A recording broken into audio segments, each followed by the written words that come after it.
Assalamualaikum warahmatullahi wabarakatuh. Perkenalkan kami dari kelompok 14. Di sini kami akan menjelaskan tentang penganggaran modal dan investasi jangka panjang. Sebelum itu, perkenalkan anggota kelompok kami.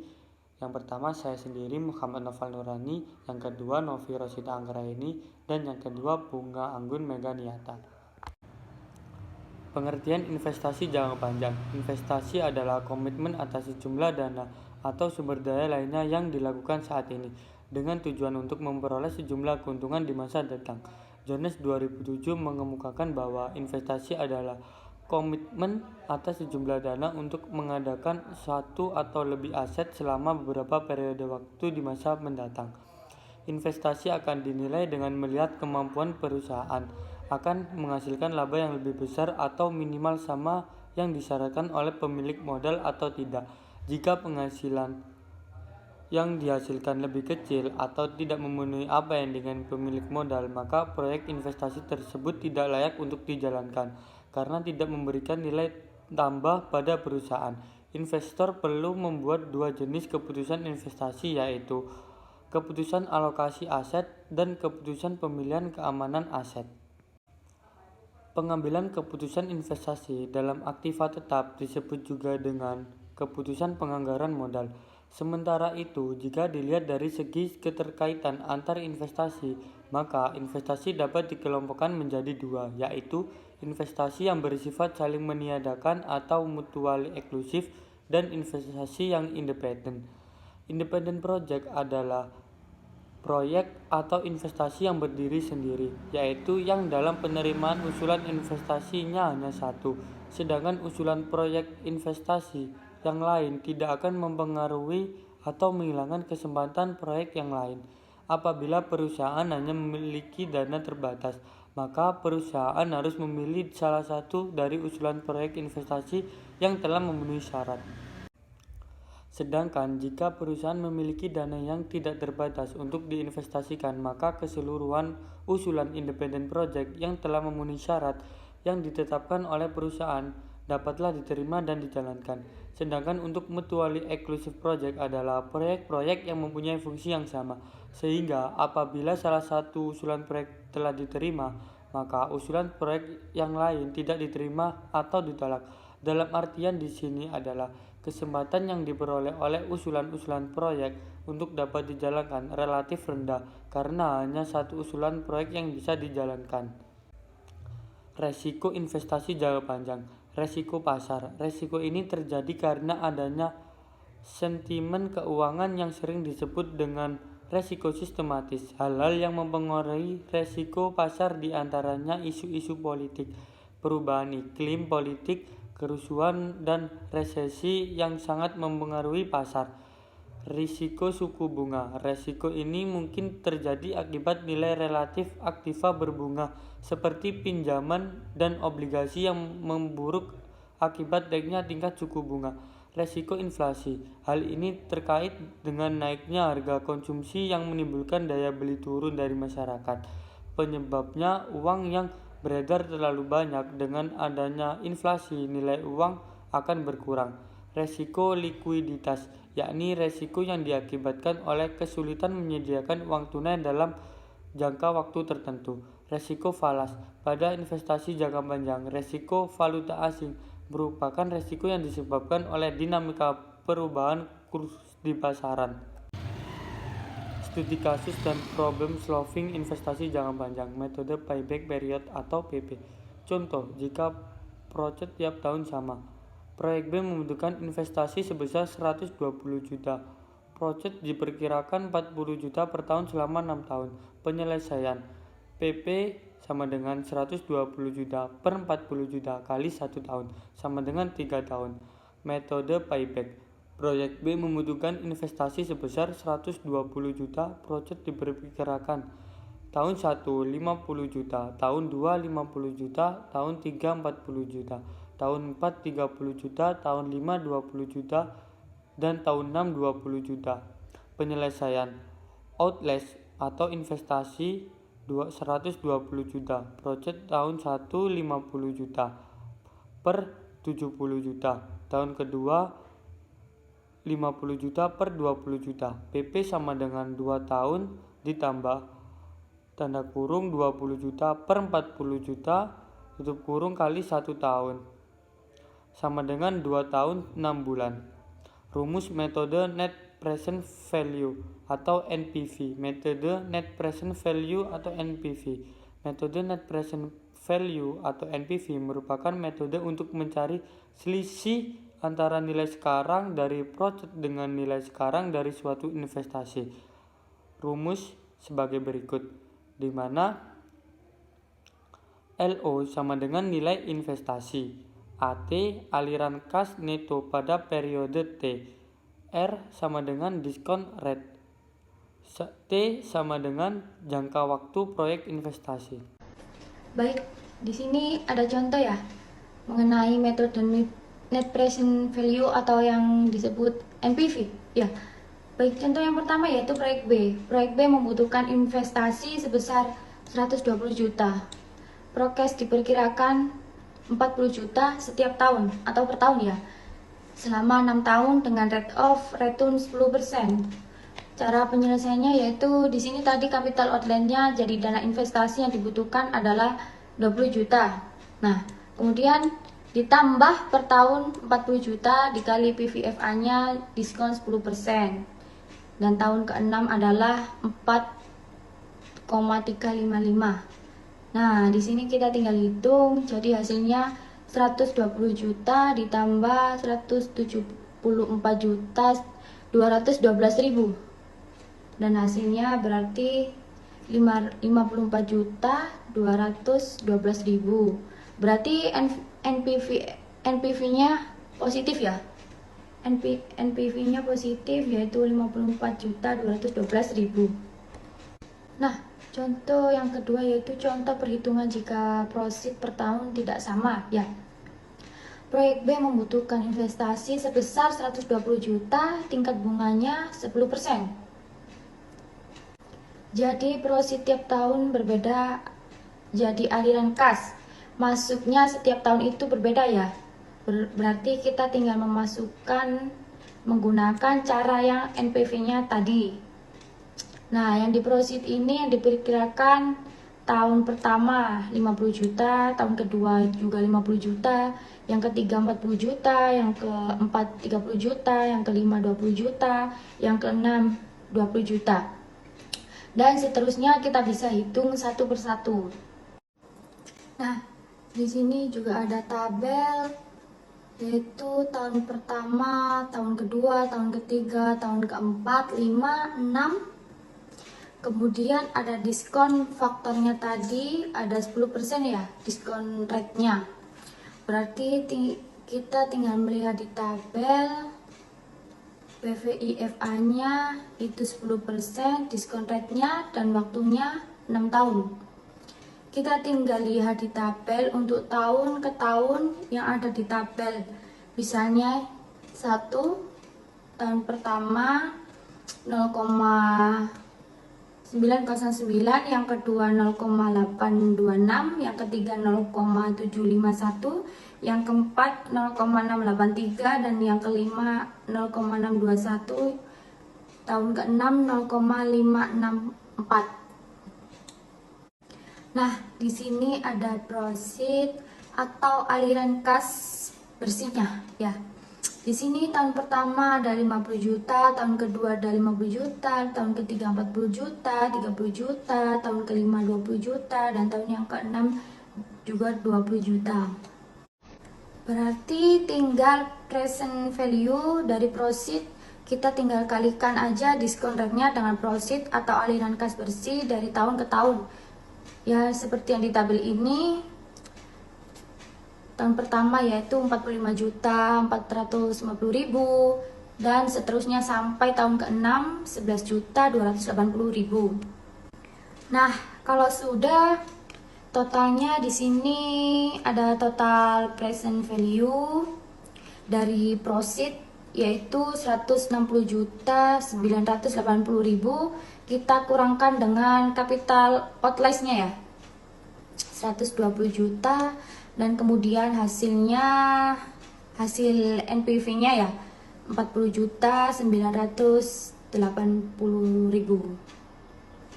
Nah, untuk slide selanjutnya yaitu ada internal rate return atau yang disebut dengan IRR ya.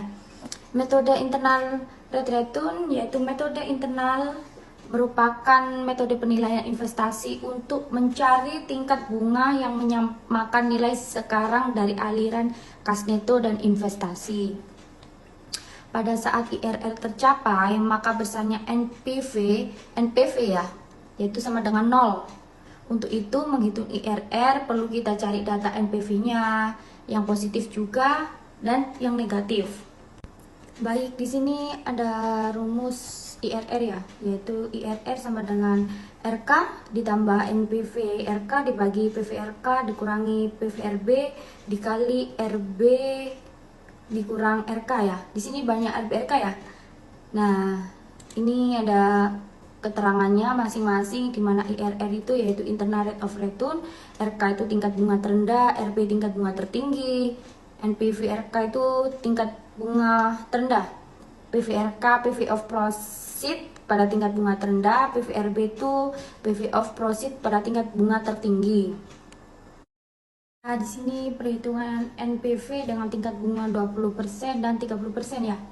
Ini tahun pertama, tahun kedua 3, 4, 5, 6, profitnya seperti tabel yang di atas tadi sama. Cuma bedanya di sini ada tingkat bunga kecil, yaitu yang tahun pertama 0,833, tahun kedua 0,694, sampai tahun ke-6 0,335. Nah, kemudian PV itu ya present value, ini tuh dikalikan tahun pertama proceed dan tingkat bunga yang 20% ini dikalikan menjadi hasilnya yang tahun pertama 41.650.000. Dan sama juga yang kedua, tahun kedua 50 juta dikali 0,694 menjadi 34.700.000 dan seterusnya sampai tahun ke-6 ya. 20 juta dikali 0,335 yaitu menjadi 6.700.000. Nah, di sini ada DF ya atau diskon rate-nya 30% ya. Di sini yang tahun pertama ada 0,770, kedua 0,592, terus yang ke-6 0,207. Nah, cara menghasilkan present value-nya yaitu yang proceed ini dikalikan dengan yang diskon rate 30% ya, atau tingkat bunga yang 30%.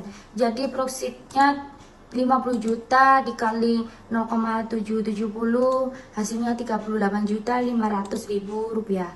Tahun yang kedua proceednya 50 juta dikali dengan yang tingkat bunga 30% 0,512 yang hasilnya 29.600. Nah, itu kita kalikan ya proceed dengan tingkat bunganya yang 30% sampai tahun ke-6. Nah, di sini hasilnya dari present value dari proceed 128.710.000. Untuk yang present value-nya 30% yaitu ketemu 106.320.000. Nah, di sini capital outlay-nya, dana yang dibutuhkan investasi yaitu ketemu 120 juta. Nah, di sini NPV-nya yaitu yang tingkat bunga 20% menjadi 8.710.000. Untuk yang tingkat bunga 30% menjadi minus ya atau negatif 13.680.000.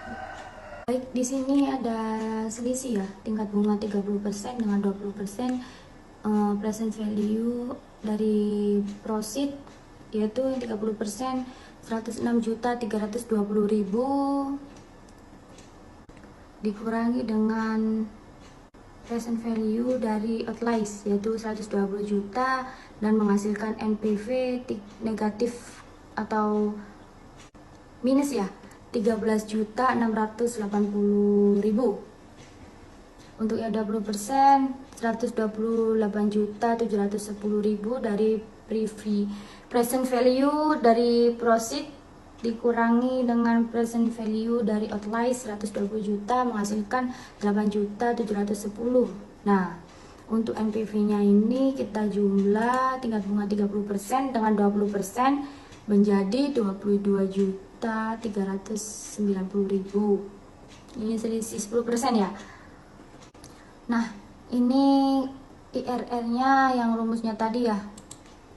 Nah, untuk yang 20% RK ini kan 20%.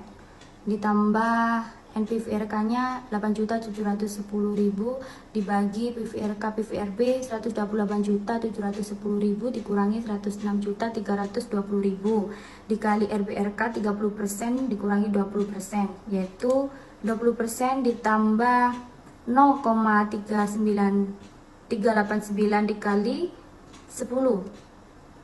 Kemudian 20%-nya ini kita tambah dengan 3,89% dan hasilnya 23,89%.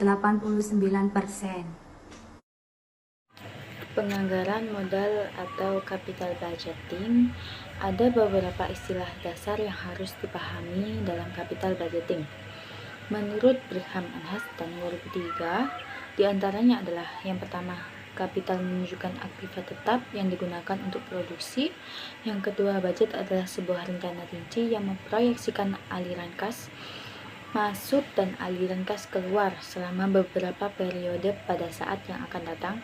Yang ketiga, capital budget adalah garis besar rancang pengeluaran aktiva tetap. Yang keempat, capital budgeting adalah proses menyeluruh, menganalisa proyek-proyek, dan menentukan mana saja yang dimasukkan ke dalam anggaran modal atau proses perencanaan pengeluaran untuk aktiva yang diharapkan akan digunakan lebih dari 1 tahun. Kemudian menurut Brigham dan Davis tahun 2010, penganggaran modal adalah suatu proses dari analisa proyek-proyek yang potensial. Keputusan anggaran modal ini merupakan keputusan yang sangat penting yang harus dibuat oleh seorang manajer.